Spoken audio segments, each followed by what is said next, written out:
কোথায় আছে সংবিধান সংস্কার পরিষদের সদস্য হিসেবে শপথ নিতে পারবে? আগে সংবিধান সংশোধন হতে হবে। আমরা এই প্রস্তাব প্রত্যাখ্যান করছি, আমরা ওয়াক আউট করছি। ধন্যবাদ মাননীয় স্পিকার। মাননীয় বিরোধী দলীয় নেতা একটু যদি শুনতেন, হয়তোবা কিছু আশার আলো আসতে পারে, জানি না আমি কিছু। আচ্ছা, মাননীয় স্পিকার, দুইটা শপথ দিলে প্রথম শপথ তো অবৈধ হয়ে যায়, আর একটা শপথ আমরা তো নেই মাননীয় স্পিকার। জি মাননীয় বিরোধী দলীয় নেতা। ধন্যবাদ মাননীয় স্পিকার। এই বিষয়টা সংসদের প্রথম অধিবেশন থেকেই চলে আসছে এবং আজকে যে প্রস্তাব উপস্থাপন করা হয়েছে এটি প্রথম অধিবেশনেই মাননীয় স্বরাষ্ট্রমন্ত্রী উপস্থাপন করেছিলেন। সেই দিনই আমরা আমাদের অবস্থান স্পষ্ট ব্যক্ত করেছি।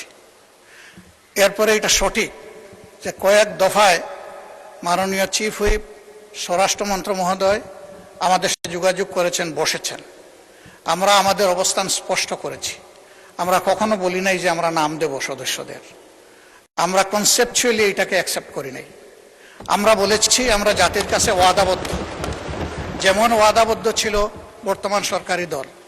আমরা নির্বাচনের আগে সবাই বলেছি গণভোটে হা বলুন, হা ভোট বিজয়ী হলে আমরা গণভোট বাস্তবায়ন করব, এর রায় বাস্তবায়ন করব। এবং এরই প্রেক্ষিতে আমরা দুইটা শপথ নিয়েছি, একটা সংসদ সদস্য হিসাবে আর একটা সংস্কার পরিষদের সদস্য হিসাবে। আমাদের দুইটা শপথই আমরা মনে করি বিদ্যমান আছে। সুতরাং ওইটাকে যদি বাইপাস করার জন্য এই কমিটি গঠন করা হয় তাহলে আমরা এই প্রস্তাব প্রত্যাখ্যান করছি। আমরা আমাদের আগের অবস্থানেই আছি। আমরা মনে করি গণতন্ত্রের দাবি হচ্ছে জনগণের মতামতকে মেনে নেওয়া। সেই মতামত 70%-এর কাছাকাছি জনগণের মতামত। এই মতামত যদি এইভাবে 68.6%, এই মতামত যদি এইভাবে অবলীলায় শেষ হয়ে যায় তাহলে ভবিষ্যতে গণতান্ত্রিক এই পদ্ধতির উপর জনগণ আস্থা হারাবে না, শুধু বিদ্রোহী হয়ে উঠবে। আমরা মনে করি যে জনগণের এই অভিপ্রায় মতামতকে কোনোভাবেই অগ্রাহ্য অপমান করা উচিত হবে না।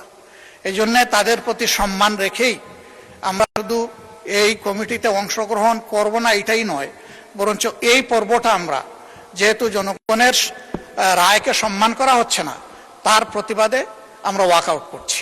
ধন্যবাদ মাননীয় স্পিকার। মাননীয় বিরোধী দলীয় নেতা একটু যদি শুনতেন, হয়তোবা কিছু আশার আলো আসতে পারে, জানি না আমি কিছু। আচ্ছা, জি মাননীয় স্বরাষ্ট্রমন্ত্রী। মাননীয় স্পিকার, আপনাকে ধন্যবাদ। ফর রেকর্ড, মাননীয় বিরোধী দলীয় নেতা ওয়াক আউট করছেন যে পয়েন্টে, সেটা তাদের বিবেচনায় সঠিক হতে পারে। তবে বাংলাদেশের মানুষ গণ অভ্যুত্থান পরবর্তীতে বাংলাদেশের মানুষের প্রত্যাশা আমরা পঞ্চদশ সংশোধনী বাতিল করতে চাই, এবং পঞ্চদশ সংশোধনী বাতিল না হলে হাইকোর্ট সুপ্রিম কোর্ট যদি ভার্ডিক্ট দিয়েও থাকে, এই লেজিসলেচারে যদি আমরা পঞ্চদশ সংশোধনী বাতিল না করি সেই সংশোধনের উপর ভিত্তি করে আমাদেরকে চলতে হবে। সুতরাং আমরা সংবিধান সংশোধনী কমিটি করা ছাড়া, এই সংবিধান সংশোধন করা ছাড়া এই জাতিকে আমরা নতুন প্রত্যাশা অনুযায়ী এগিয়ে নিতে পারবো না। তিনি বলেছেন তারা দুইটা শপথ নিয়েছেন। মাননীয় স্পিকার, দুইটা শপথ দিলে প্রথম শপথ তো অবৈধ হয়ে যায়। বর্তমান সংবিধান অনুসারে নির্বাচন অনুষ্ঠান হয়েছে, বর্তমান সংবিধান অনুসারে এই জাতীয় সংসদের অধিবেশন আহ্বান করেছে মহামান্য রাষ্ট্রপতি, সেই সংবিধান অনুযায়ী এইখানে জাতীয় সংসদ বৈঠক অনুষ্ঠিত হয়েছে এবং সেই সংবিধান অনুযায়ী এখানে রাষ্ট্রপতির ভাষণ হয়েছে এবং সেই ভাষণের উপরে তারাও আলোচনা করেছেন, আমরাও আলোচনা করেছি। মাননীয় স্পিকার, এখনো পর্যন্ত সাংবিধানিক নিয়ম অনুসারে সেই ধারাবাহিকতায় এই জাতীয় সংসদের প্রত্যেকটা অধিবেশন, প্রত্যেকটা বৈঠক পরিচালিত হচ্ছে। সুতরাং তারা যদি বলে থাকে তারা দুইটা শপথ নিয়েছে, আর একটা শপথ আমরা তো নেই মাননীয় স্পিকার, তারা শপথ নিয়েছে সংবিধান সংস্কার পরিষদের সদস্য হিসেবে। কোথায় আছে সংবিধান সংস্কার পরিষদের সদস্য হিসেবে শপথ নিতে পারবে? সেটা অসাংবিধানিক। যেটা উপদেষ্টা পরিষদে সিদ্ধান্ত হয়েছিল, আইন উপদেষ্টা নথিতে পাশ করেছে এবং সেই নোটিশটা নির্বাচন কমিশনে পাঠিয়েছে, সর্বৈব সেগুলো ভয়েড অ্যাব ইনিশিও প্রথম দিন থেকেই। এবং সেই আর্টিকেল 148 অনুসারে, তফসিল তিথি অনুসারে সেখানে যে একটা ফর্ম ব্লু পেপারে ছাপিয়ে দেওয়া হলো যে সংসদ সদস্যগণ আবার আরেকটি শপথ নেবেন সংবিধান সংস্কার পরিষদের সদস্য হিসাবে, সেটা ফুল নাল এন্ড ভয়েড। এটা কোনো আনকনস্টিটিউশনাল, সে কোথাও নাই।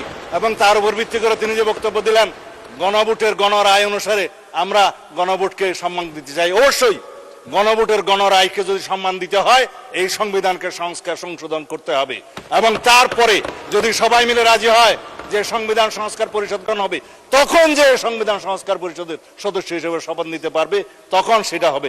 এখন তো সেটা হয়নি মানে স্পিকার। আগে সংবিধান সংশোধন হতে হবে, সমঝোতার ভিত্তিতে সেই সংবিধানে যদি সংস্কার পরিষদের কোনো বিধান সংযুক্ত করতে হয়, সেই আলোচনাও তাদেরকে সেই সংবিধান সংশোধন কমিটিতে এসে করতে হবে। তারপরে আলাপ আলোচনার ভিত্তিতে আমরা সংশোধিত সংবিধান পাবো, সেই সংবিধান অনুসারে আমরা এগিয়ে যাব। এখন যদি কেউ বলে যে গণভোট হয়েছে, কিসের উপর হয়েছে মাননীয় স্পিকার? গণভোটের যে আদেশ, সেটাকে আমরা নাম দিয়েছি জুলাই আদেশ। যেই আদেশটা প্রথম দিন থেকে এখতিয়ার বহির্ভূত, এটা fraud on the constitution, colourable legislation.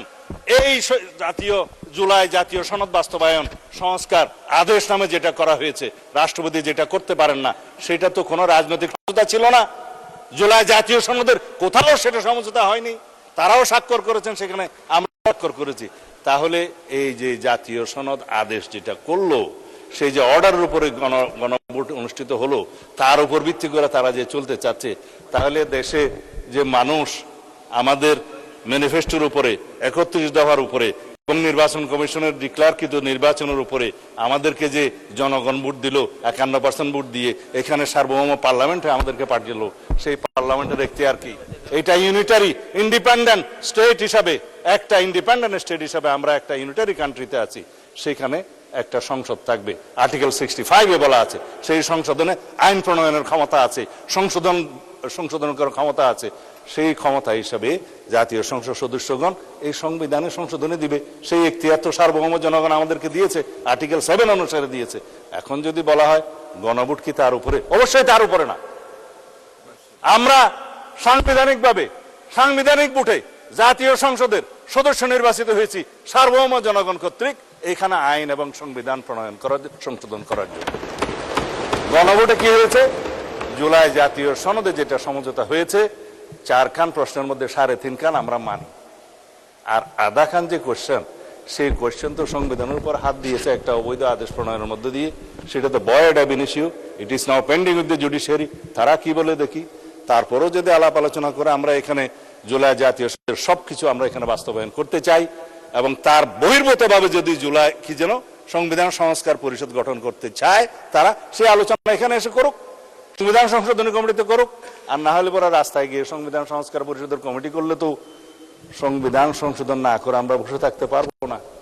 আর সংবিধান যদি সংশোধন আমরা না করি, তাহলে এই জাতি তো শেখ হাসিনা প্রদত্ত পঞ্চদশ সংশোধনী নিয়েই চলতে থাকবে। আমরা কি তা চাই? আমরা অবিলম্বে ইনশাআল্লাহ এই সংবিধান সংশোধনী কমিটি গঠন করা হয়েছে, আমরা বৈঠক করব এবং এই জাতির শ্রেষ্ঠ সন্তানদের সাথে আমরা আলোচনা করব, স্টেক হোল্ডারদের সাথে আলোচনা করব, জুডিশিয়ারির সাথে আলোচনা করব, আইনজীবীদের সাথে আলোচনা করব, সুপ্রিম কোর্ট বার অ্যাসোসিয়েশনের সাথে আলোচনা করব, আমাদের পত্রিকার সমস্ত সম্পাদক এবং ডিজিটাল আর প্রিন্ট মিডিয়ার সমস্ত সম্পাদকদের সাথে আমরা আলোচনা করব, অন্যান্য স্টেক হোল্ডার বুদ্ধিজীবীদের সাথে আলোচনা করব, সংবিধান সংসদ বিশেষজ্ঞদের সাথে আলোচনা করব, জুলাই জাতীয় সনদ প্রণীত হয়েছে যে সমস্ত রাজনৈতিক দল স্বাক্ষর করেছে তাদের সাথে বসে আলোচনা করব, সংসদে আলোচনা করব, বৈঠক করব, তারপর আমরা সুপারিশ প্রণয়ন করব। তারপরে এই মহান জাতীয় সংসদে সংবিধান সংশোধনী 14তম 18তম হবে, 18তম সংবিধান সংশোধনী বিল ইনশাআল্লাহ এখানে উত্থাপিত হবে। আমরা আশা করি বিরোধী দলীয় সদস্যগণ ইমোশনাল রাজনীতি না করে আমরা যাতে সংশোধিত একটি শক্তিশালী সংবিধান সংশোধনী বিল আনতে পারি, সেই জন্য গণতন্ত্রের স্বার্থে তারা সহযোগিতা করবেন। ধন্যবাদ মাননীয় স্পিকার। ধন্যবাদ মাননীয় মন্ত্রী।